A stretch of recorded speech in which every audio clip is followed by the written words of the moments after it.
वर्धानंद food safety consultancy चॅनलवरती आपलं हार्दिक स्वागत आहे. आज आपण एका इश्यूवर बोलणार आहोत की फूड सेफ्टी ऑफिसरनी अन्न सुरक्षा मानदंड कायद्यामध्ये सेक्शन 49 जो दिलेला आहे त्यानुसार तपास करणे आवश्यक आहे की नाही, अत्यंत आवश्यक आहे. त्यांनी तो तपास करूनच नंतर ॲडज्युडिकेशनचं प्रकरण दाखल केलं पाहिजे.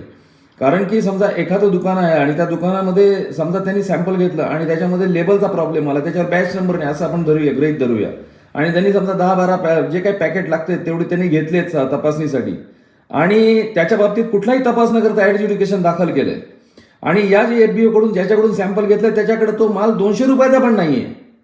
अशा परिस्थितीमध्ये जे ॲडज्युडिकेशन दाखल होईल त्यामध्ये 3 लाखाचा दंड आहे. जर अशा प्रकारचे जर प्रकरणं ज्याच्यामध्ये FBOच्या बाबतीमध्ये 49 जर सेक्शन 49 जर तपास केला गेला नाही तर त्याच्यावरती खूप मोठा अन्याय होतो.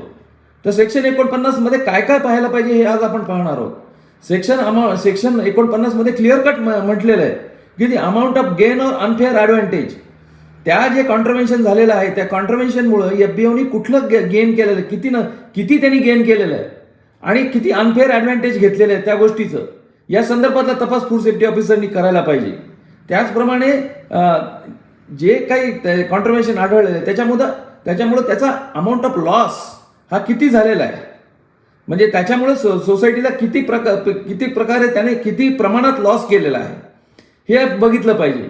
आणि त्यानंतर त्यांनी हे बघितलं पाहिजे की हे रिपिटेटिव्ह नेचर आहे का, त्या FBOचं रिपिटेटिव्ह नेचर आहे का, तो सारखा तो गुन्हा करतोय का हे बघितलं पाहिजे. त्याचप्रमाणे हे बघितलं पाहिजे की त्याला त्या गोष्टीची माहिती आहे का, ज्याचं ते कॉन्ट्रव्हेन्शन त्याच्याकडून झालेलं आहे आणि त्याला जर ती माहिती आहे किंवा नाही आहे याच्याबद्दल तपास केला पाहिजे ना.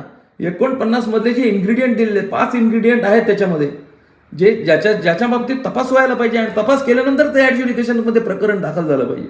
आणि डेझिग्नेटेड ऑफिसरनी कन्सेंट देण्याच्या अगोदर हे सेक्शन 49 खाली FPSOने तपास केला की नाही पाहायला पाहिजे. त्यामुळं FBOवर जर एखाद्या ठिकाणी अन्याय होत असेल तर त्या ठिकाणी तो अन्याय होणार नाही आणि त्याला न्याय मिळेल.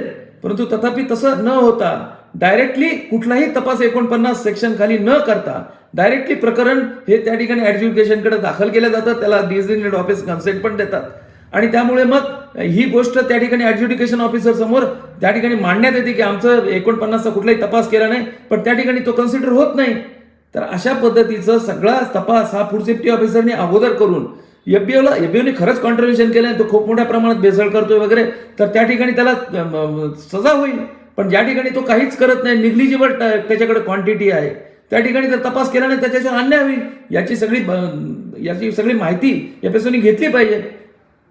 धन्यवाद.